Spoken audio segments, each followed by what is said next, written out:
Thank you everyone, and I'm privileged to be a moderator of these sessions. This is like our playground. Okay. So, as you know how traditional IT cybersecurity works. If your mobile application, or if your WhatsApp or Facebook get hacked, what you will lose? You will lose your data, you will lose your access, correct? You will lose your account. But think now like a vehicle's perspective. What if your vehicle will get attacked? What if you're driving your car on a highway at 100 km/h and suddenly your steering get 360-degree turn? So what you will lose here? You will lose your life. So this is how cybersecurity in automotive world becoming a huge case, you can say, or a real world scenario.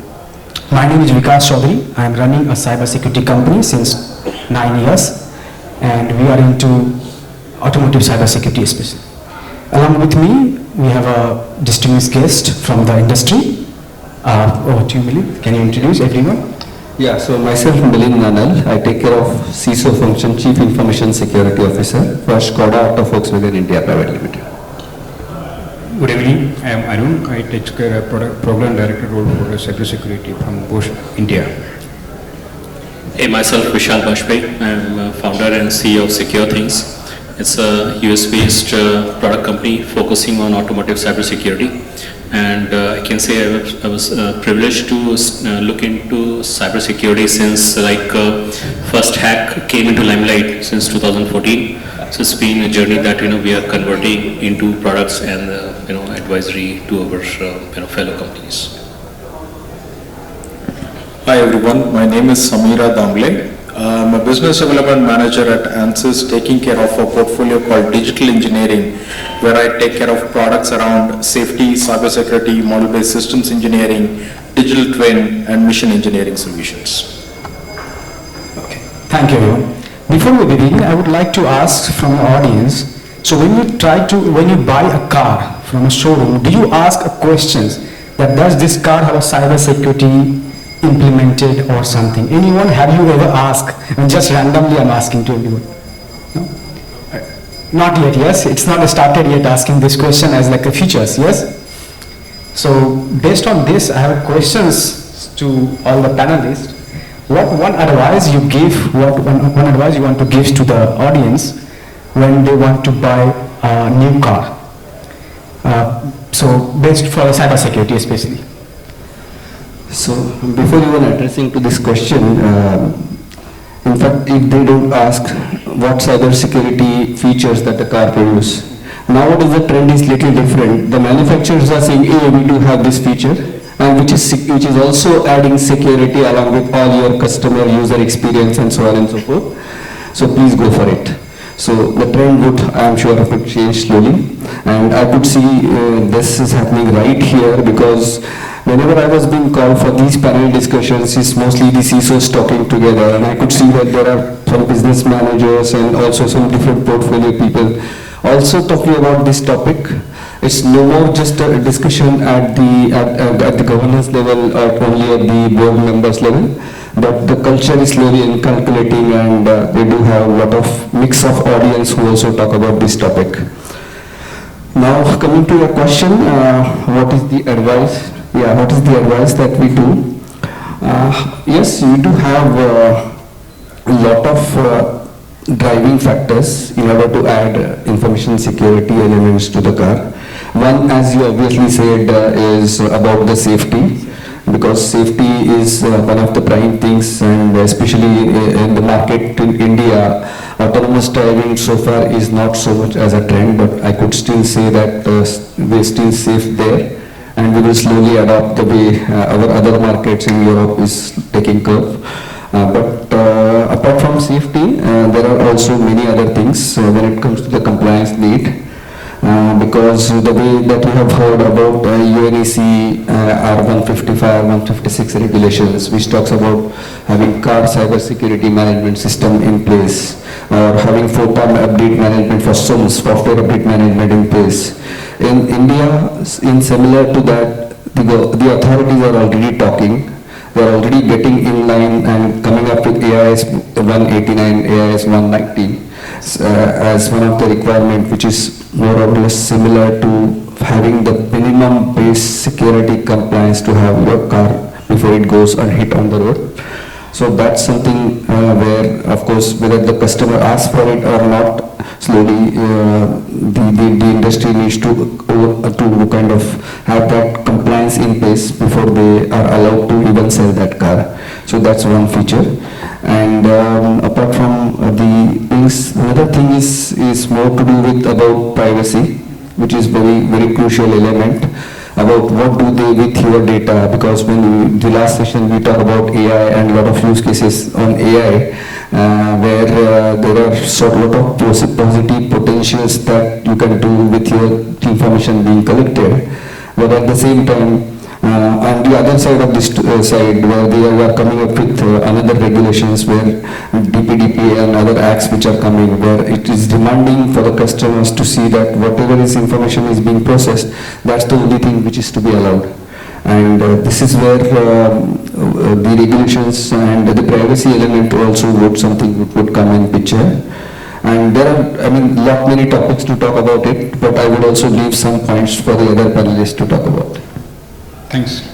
Okay, before starting, I was listening some of the earlier discussion today morning onwards, and we listened a lot of topics like SDV, autonomous vehicles, electric vehicles, and AI, everything we discussed. Lots and lots of features are coming, technologies are coming. So whenever we are adding all those technology, that's the importance of cybersecurity. The moment we are adding technology or anything, any interfaces, the attack surfaces are keep getting increased. So that means the relevance of cybersecurity is increasing. Security, as we all know, security is not a feature like initially he asked the question, are you asking about security to the car dealer or something like that? We will not ask it, right, because that is not a feature. But the point what we can ask is, because of all those features, do we foresee any risk, correct, in terms of privacy, or in terms of safety, or in terms of financial laws or compliance or whatever it is. So that is what we are addressing as part of cybersecurity. It is nothing but you are addressing your risk. Yeah, that's addressed from my side. So I see like cybersecurity for automotive, I see from a consumer perspective, I see on three aspects. Before that, I think just to understand like what are the real threats, I believe the owners or the users, they need to understand how the vehicle works. Ultimately, inside it is it's like a if you guys are coming from software background or in a college, you must have seen LAN. It's like a network within the within a vehicle, where like smaller 20 to 50 to 80 small computers, they work with each other, and one guy sends a command, another guy executes that without in most of the cases without understanding from where it is coming. It is like a blind guy that if he gets a command to accelerate, he'll accelerate. If he apply brake, he will apply brake. If you open the door, he will open the door. So that is how the vehicle manufacturing works, and it is going to be. It is not going to change. So if that is the case, that is really posing a challenge, because someone can get there, he can take a complete control of your vehicle functionality. So from consumer perspective, I see three aspects, like while these regulations are there, R155, 156, or in India, AS 189, 190, that talks about various threats and different levels at functional level. But no one has complete clarity. There is so much of subjectivity.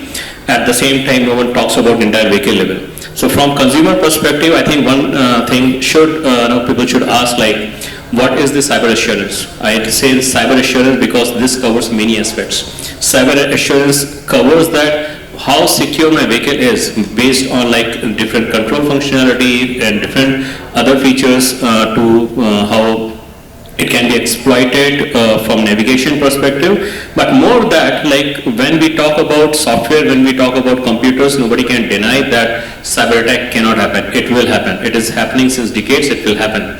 And the more importantly, when it happens, then how mature the your product is, so that it can take care of the mitigation. How soon you can identify the problem, how soon you can localize that, and how soon you can mitigate that, so that you can reduce the risk for the end user. Because the car or vehicle being a cyber physical system, it can directly impact a human life, not only the driver, the passengers, or the surroundings.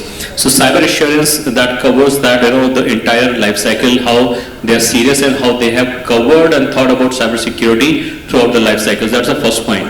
Second point is for the mass vehicle, like people spend a lot of money, and then they get a vehicle. Definitely they will spend time and money that to safeguard from stealing. So how vehicle can be safeguard from stealing? As we have seen that it can be stolen just in 60 seconds. That the technology is like that, and then you can get a small like $20-30 tools from outside, from China, and then somebody knows the trick, he can do that. So what are the tricks, and then what are the mechanisms are there, so that it can be safeguarded, because that is a big impact from a mass layer for this our society.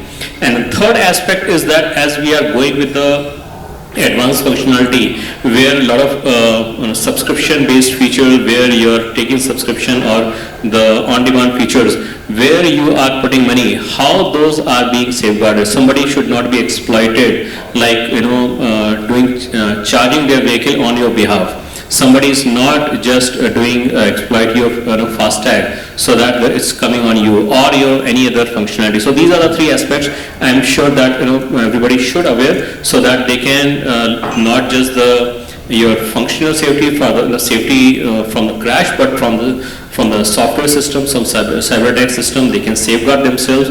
They can safeguard the money that they had put in. At the same time, what they are doing subscription, somebody is not exploiting that. So then these three aspects, I see that people should definitely ask, because if they will not ask, then the the manufacturers or even the decision makers, the pressure will not be there. It will always be like a check mark. These all regulations will just be the check mark. Okay. Yes, Sam. Yeah, so I think the three panelists already covered more or less the aspects that what end users should look at when they're looking at buying a vehicle, right? That's your question. So I want to bring a slightly different perspective. I don't know how many of you have seen this recent OTT series called Guilty Minds. Some of you might have seen there is one episode in which there is a fictional story where there is a driverless car which meets with an accident. Basically, there is a car, the driverless car stops looking at a person that tries to cross this road. So it doesn't know, it detects the person, it stops, and then there is a very high speed car that's coming behind. So the car takes a turn such that the passenger sitting in the car is protected, and the car coming from behind hits this car, and the driver of the taxi that is driving at a high speed loses his life. Now this is a fictional story of ADAS feature, and what and then the story continues. It goes to a court case, and the lawyer has not the lawyer, the judge has no idea of what is ADAS, what is this technology, right?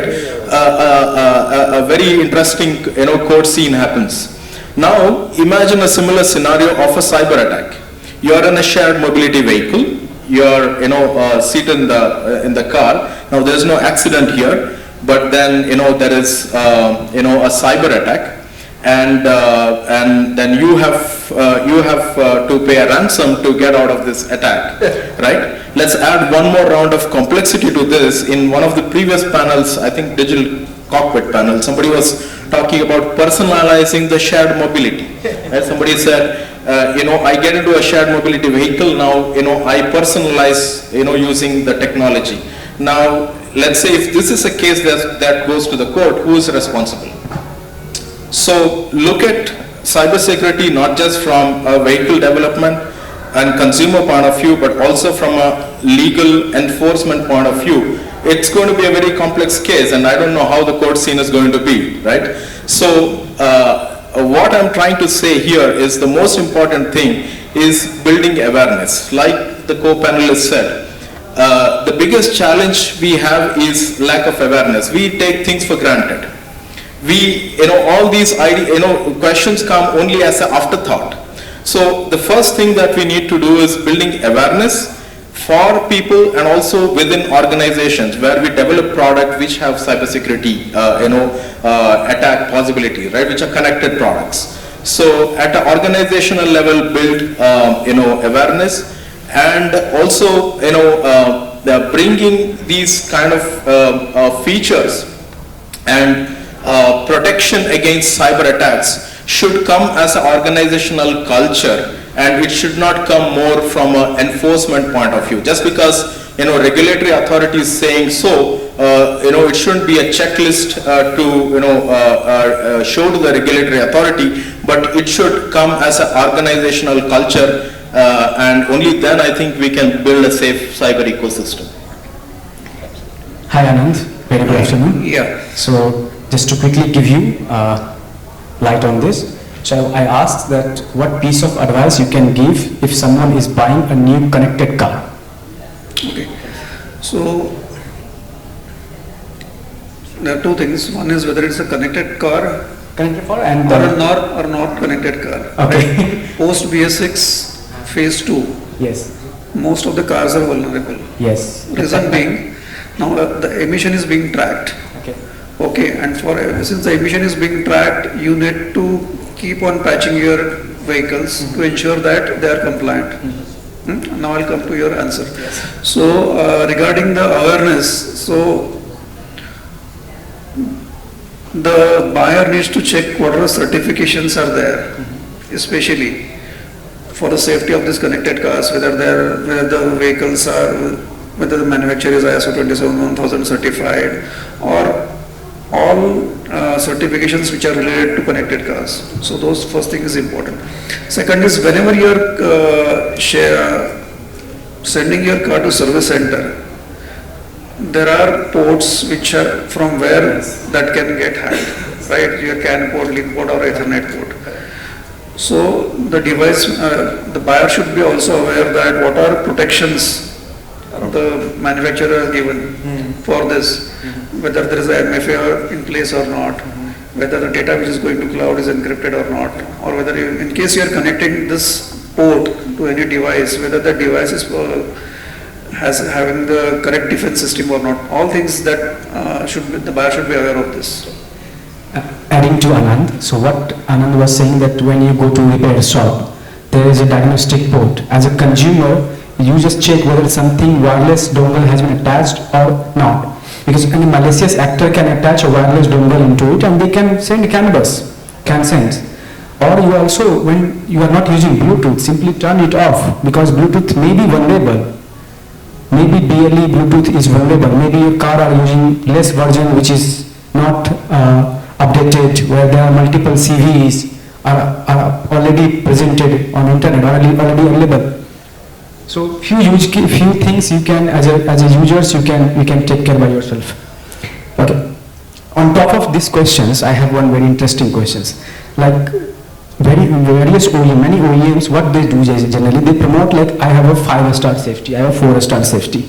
Why not OEMs also publish that I have a 3-star of cybersecurity ratings, 4-star of cybersecurity ratings? This kind of things can be start, Milind? To be very frank, whether OEMs announce that as a safety or number of stars, nowadays with this information being available on such forums, people don't even wait for that rating to come from the OEM. They do have their own checks and balance, they do have their own internet sources, they have their feedbacks, and also a lot of such social platforms which are there where they do create their own opinion about it, right? Just want to interrupt you. We just asked one question. Whether you ask cybersecurity questions to your showroom people or something, what we got to know, that no one, actually, even we also don't ask that whether you have implemented cybersecurity or not. Yeah. So, point is really what you're saying is correct. So, only the perspective which I was trying to give before even coming to those rating part, people do have such a flow of information already in place, and they do create their opinions, but you do these ratings and these standard certifications and these OEMs which they are talking about, and all these regulations where it's R155 and 56 are also specific to road safety with ISO standard, which is also already in place. So all those are something which are important and which are also kind of upscaling the overall rating system of it. And to me, it's also most essential part, because the complexities with more and more connectivity options that we are bringing is humongous possibilities for the attackers to attack. As you were talking about these OBD dongles and other ports, so it has various protocols. Their technology architecture is different. Also, few of them probably might support multi-factor authentication, encryption, or few of them might not. Then all those components where it comes to connected cars and the software-driven cars are talking to each other, and more number of lines of codes is more number of attacks. I was just going through one of these NASA when I was doing some research. So typically, if you go, Google Chrome requires maybe 12 millions of lines of code. If you see Android platform might need 15 millions of lines of code. So any such fully built autonomous car requires 100 millions of lines of code.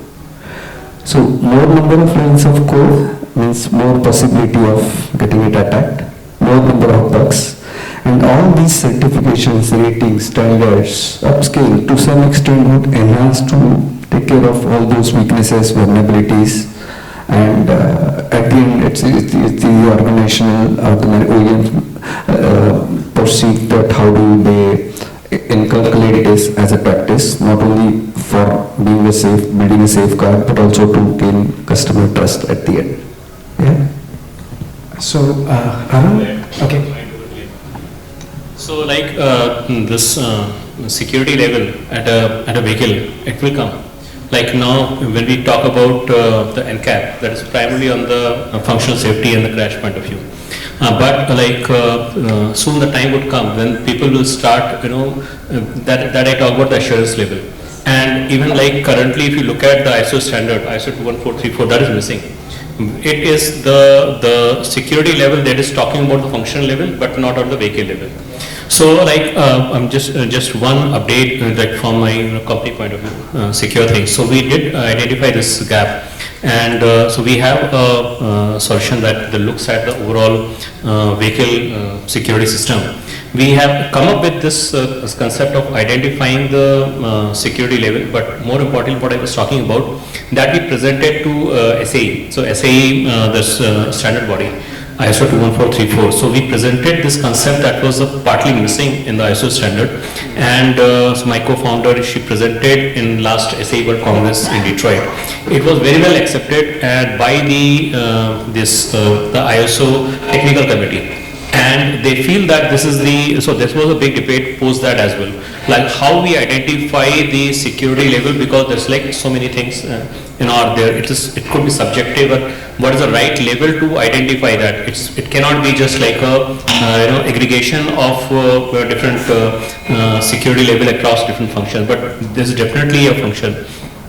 So we presented a paper as well. I said that this is like the concept that was very well accepted, and people have started thinking that so they're working with SAE technical committee, how we can take this standard extension to standard and have this concept, because this is something how like even the manufacturers, they will understand that. And it is not just the manufacturer, but it's like a supply chain. When the manufacturer will see, and then from even any of the supply chain, if it is changing the assurance level, because this would now come as a part of their audit, like what kind of level they want to maintain for their platform, and if any of the supply chain that impacts that, then that is like their kind of decision making point. So that is definitely, so well-defined, and it is at least that part of work we have started, it has started happening.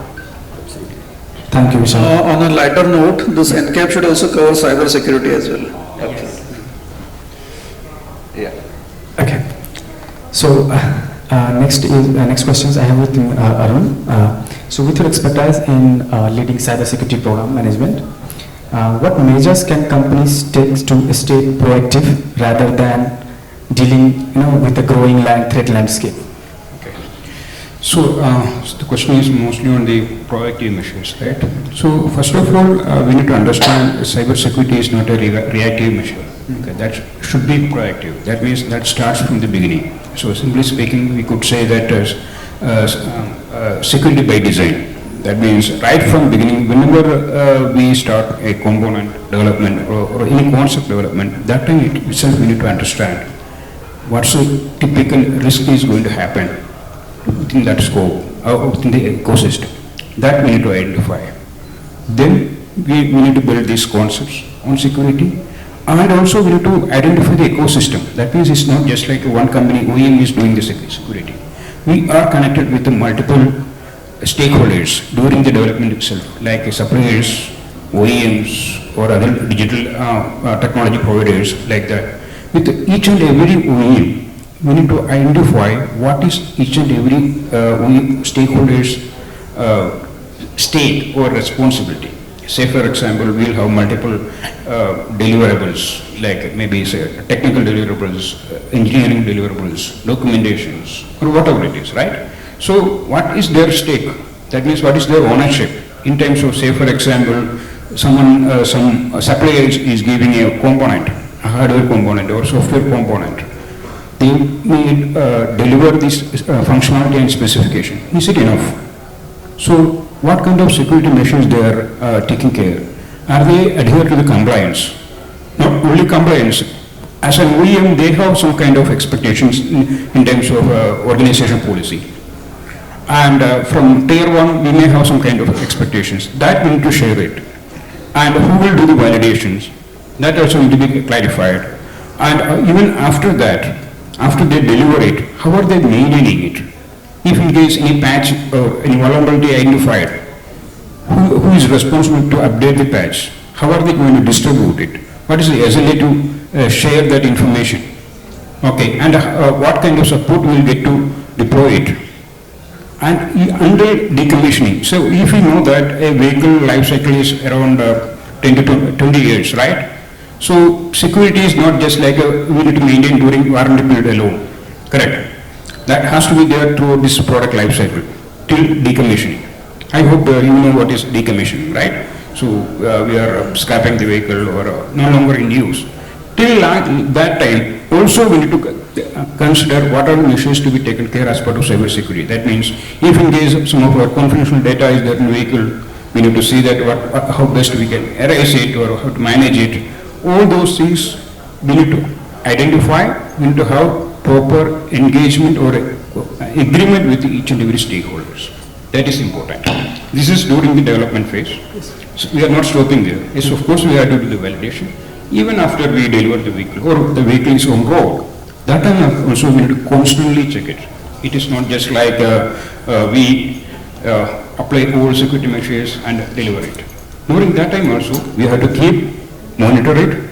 We need to keep look in new vulnerabilities are coming. We need to keep updated. That will go on like that. Based on your cybersecurity interface agreements. Yes, okay. Exactly.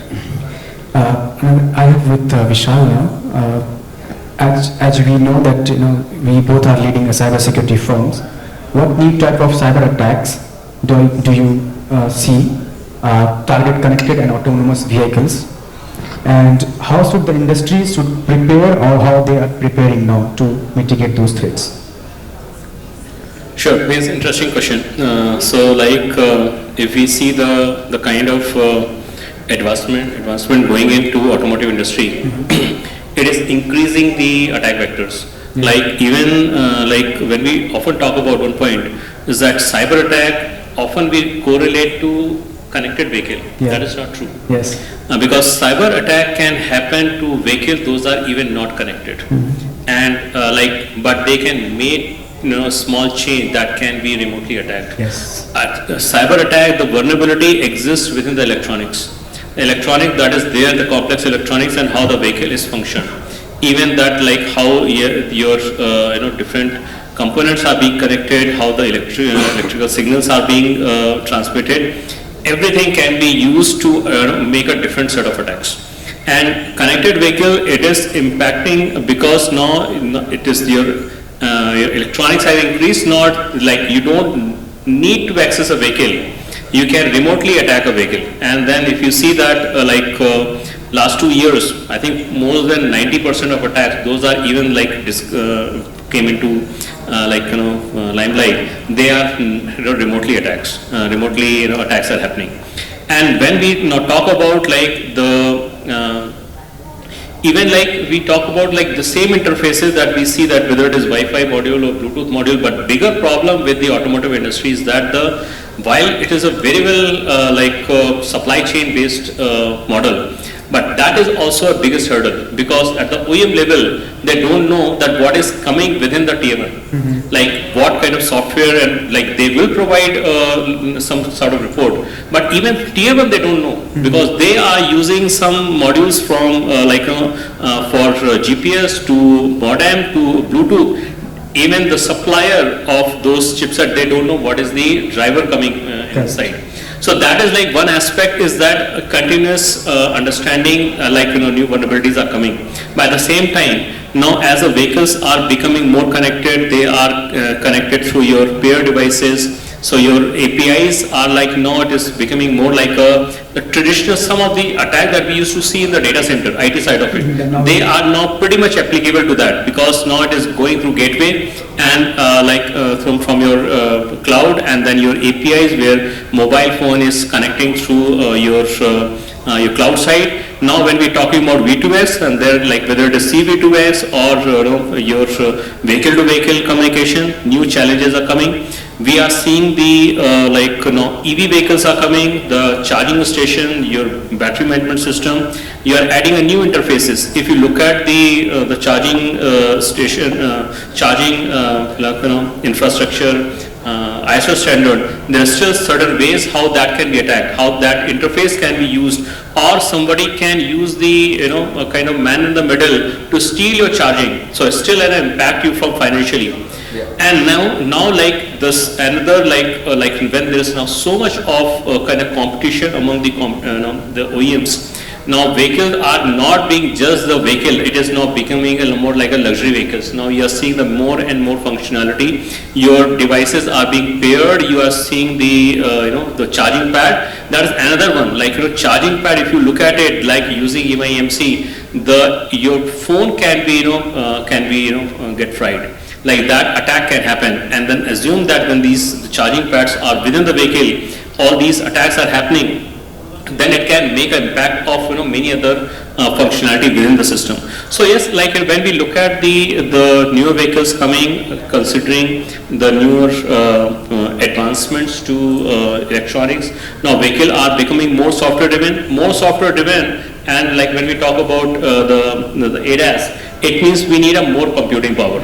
Like one thing, like initially we used to have a less computing power, while it was not a good sign, because like we could not execute very high compute security solutions, right? We used to have resources in KBs, but at the same time, now when the vehicles are coming with high compute power, it is probably even the hackers are enjoying, because like when they get inside the vehicle, they have a more computing power to execute the attack. So that is like the another side of the story. So that is like when we talk about SDVs or the high compute, it is additional pressure to the vehicle manufacturer, to suppliers, to look at the security at each individual level. They cannot leave a specific level. And then when with ADAS, like a lot of intelligence and decision making happening within the system, then like somebody who understands the software or gets the access to the software, how that logic can be manipulated, that is like pretty much they can get it. So it is now it's a lot of thing I would say that the work, or I would say the cautious or the approach, different approach needs to be there within the vehicle manufacturer, tier 1, that the security has to be there from day 1. It cannot be right now. What happens, we build the vehicle and then we look at, okay, tell me then, let's see that what is the security gap, and then after identifying the security gap, let's apply the patch. Okay. And when it's apply the patch, it is a patch, because then you unpatch, you apply another patch.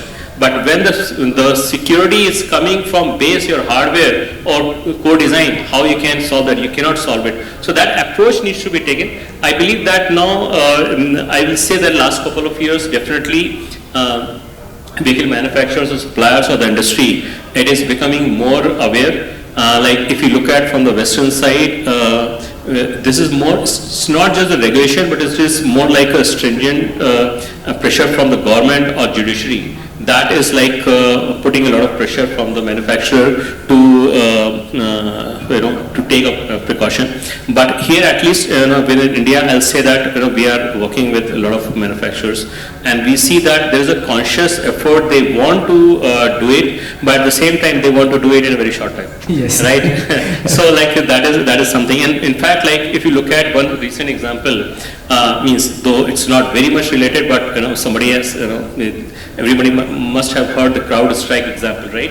The CrowdStrike that was happened because of update, but in a way that if you see that, like to answer that question, they shared a lot of information that was pretty much what the hackers were looking into, and then now hackers can use it to to do the attack. At the same time, now recently the different lawsuits are happening, and consumers of the technology, they are saying that the specification or the procedures, those are not published, and then the lawsuits are coming into billions. It means going forward, when you are providing these functionality or updates, it means that everybody would ask, like, tell that how your system works and how the overall procedure is. It means in automotive, where a lot of information that was pretty much covered or like proprietary, it is going to be public. When it is going to be public, then it is like can be consumed by various factors, various type of users, and it is also going to be used by the hackers as well. So it's just like additional responsibility how we make these vehicles protected. It's a challenge. It's a challenge to the mindset, frankly speaking, because as ISO standard says that it's not just the cybersecurity, but it is a culture. You have to change the culture and then put that into the system, and that requires time, that requires money. That is probably people are not ready to accept as of now. The first thing in ISO 21434 is organization culture. Yeah. Yes. Okay. So now we'll move to Sam. Okay. So your experience into business strategy, how you can keep cybersecurity as well as driving innovation at the same time. Okay, interesting question. So Yeah. cybersecurity and Because when you try to implement cybersecurity, your innovations may get little slow down. Because there will be a lot of challenges by implementing cybersecurity measures when you work on the product side or vehicle side. That's right. So I think the answer, I would take the thread where Vishal left, right? Building the culture, right? So when you have, let's say, anything that is imbibed as a culture in your organization, then any innovation that you do is happening within the framework of that culture, right? Let's say if you bring, I also want to take safety here because safety and cybersecurity go synonymous, right? So when you bring safety and cybersecurity as a culture in your product development, in your organization, right? Then these aspects you will look into from your early development phase. So Vishal mentioned that there's significant investment that is required. Yes. But it's a step that you have to take. Once you have done that investment, once you have built that culture, once you have built that framework, then it is not every time a significant jump. Always a jump is when you move from one level to the next level. So once you have reached there, then it is incremental step. So that point of view, I don't think it's a challenge. It's about if you bring that culture. It shouldn't be a challenge to bring it in your product development life cycle. That's my thought process. Yes. So my opinion is that cyber security should be embedded in the strategy part. So anything that is getting connected to your network in your plant or any environment, that should go through a cybersecurity person. So whatever you are purchasing, anything that is going to get connected, that's get validated first. For example, if any critical device you want to procure on a line side, which is likely to stop your line in case it gets attacked, you need to have a redundancy in place. So you need to identify whether this device is critical or not. In case it is critical, to have redundancy in place or not. Right? Else, if the device fails, and if you try to save some 1 or 2 lakhs, only to avoid this redundancy, you will end up paying 2 crores, 3 crores into that. Other part is, we need to ensure that backup system is in place. So in case my data gets encrypted, I need to have a snapshot available so that I can be resilient and quickly start the system again. So these are 2 important things. Anand, I just want to. Okay. When you talk about business strategy and innovation in terms of cybersecurity, one point people we miss that we always see cybersecurity as a cost center, as like a cost pressure on us. But we don't understand that to provide a right cybersecurity, it touches every layer of the vehicle, and the kind of data that it has. It is if you talk about data monetization, you can build a many kind of use cases that can cybersecurity can become your profit center. So that is like something specifically. Yeah, that's because unfortunately people don't see that it's only tangible loss, but intangible loss when it comes to the loss of reputation or something is never been calculated in a very easy sense. Yeah. Just to add it, say for example, we are talking about a lot of technology. Maybe now after a few years we'll talk about quantum technology, right? So we have to understand once the technology comes, what is going to happen on security. Say for example, another 5 years quantum will be in place, but our vehicle life cycle is more than 10 years. So whatever the encryption we apply now, it is gone, correct? So we can apply our thought process innovation into post-quantum cryptography. We can work on that one. Now itself we can apply that one. We can be prepared for that. Prepare for future. Yes. Okay. So Anand, this question is for you. Like now, as you know, the automotive industry is becoming very digital. What about the vehicle which is already on road? So as an OEM, its question is from you and Milind both. As an OEM, what's your plan to have a kind of monitoring cyber threats, because which is also vulnerable to attack. So, what's your opinion on this? Like, what you are doing or what you will do as a OEM?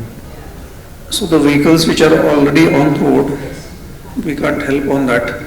What we can help is once the vehicle goes into the service center, right? So, there the setup should be properly protected, properly validated. The encryption should be in place. The MFA should be in place for these things. So whenever the vehicles goes there, the preventive actions can be taken. Because the existing vehicles are not connected vehicles, right? Correct. So if I have to talk about us, without revealing too much of what's coming in future, but what's currently in the market, we have these connected dongles in place, and those are at this point in time protected not to get any information coming from outside to inside the car. So it is being doing analysis, it is being doing behavior analysis of the driver, whatever, the information is going from car to outside. So there, the protection layer is much easier when it comes to, of course, we still need to protect the cloud, the dongle itself and the overall environment per se. But when it comes to something which is being already protected, your ECUs are already protected from something that it is not accepting the malicious command where the car can be mistampered or car can be from a safety standpoint. That's something which we do.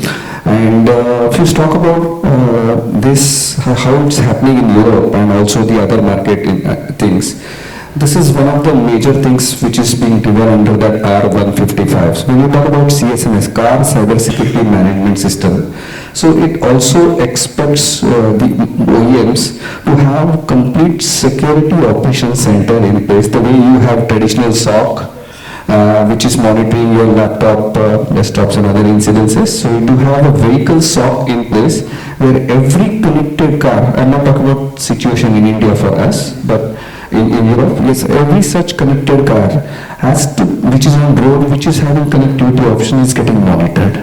There has to be some due diligence, there will be some real defense attacks which are being monitored, and the appropriate actions are being in place.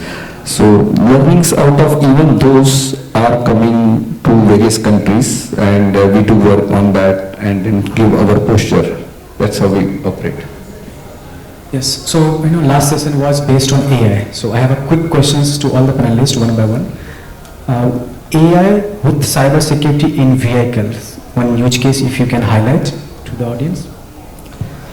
So to me, and I was also talking to you offline, Yes. Actually speaking, I'm not against AI, but when it comes to the AI, it has to be, do it with, the choice has to be very sensible, and because you have given a lot of such data being collected by AI, we have some ML learning engines which are being collecting that data.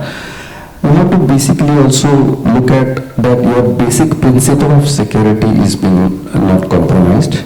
While you are taking the data, are you also applying the data minimization principle? Are you also applying need to know, not to do basis principle?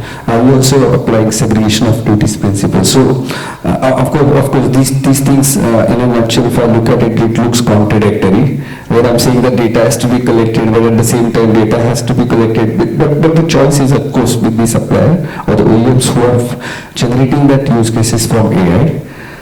And secondly, also since the AI is being used as a mechanism for customer delight, on the other side, AI also can be used to protect AI, right?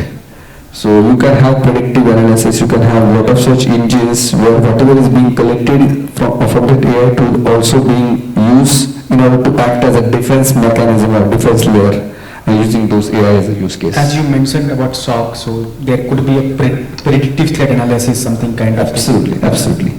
That's there in Europe already. Yes, yes. Just to add it, as rightly mentioned, first of all, we need to protect the AI modeling.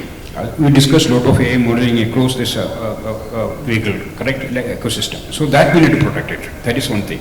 Okay, so there are a lot of attacks possible in AI modeling, like data poisoning, evasion, all those things is possible.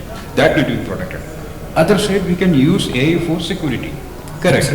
So in terms of threat intelligence, we can use it. IDPS, we can use it. Vehicle SOC.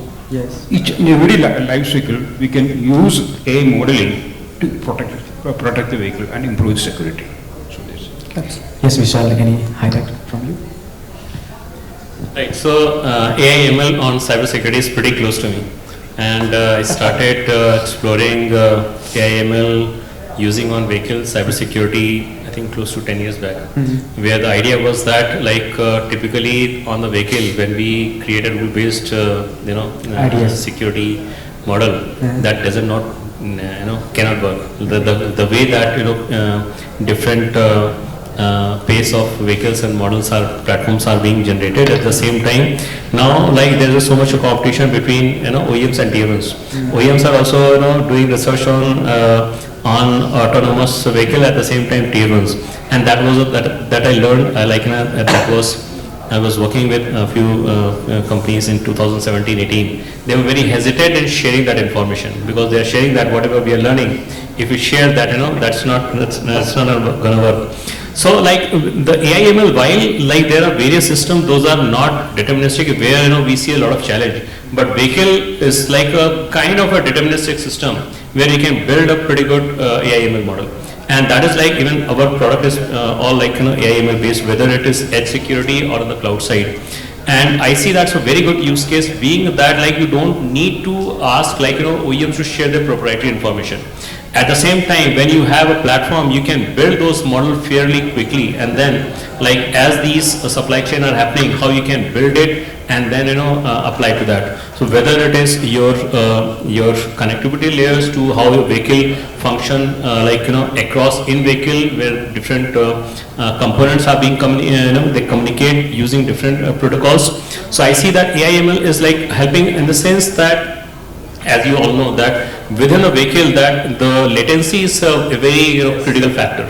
if you know, considering these complex vehicles, if you start building manual rules, then you'll have 1,000 of rules, right? You cannot execute that within a time period. And that is where we saw that the benefit of using our AIML solution, like how we can, you know, run those rules and with like microsecond level of latency. And so that is like the biggest advantage that I see that in our product. Yes, it took like, you know, 3-4 years to do research and then mature the model. But when I see that, like, you know, that is like definitely it is giving that benefit. Secondly, that, you know, we talk about predictive, predictability, predictive analytics. But what we see, like, you know, we have started using that in predictive security. So like, in typical system, like I come from a semantic background, so about like 15 years there, like, you know, typical system, like, you know, we have a different data point that we gather the data, an attack happens, we have a lot of data, and then we have a star team that they can look at it, they can identify new signatures, and we publish the signatures to start protecting that.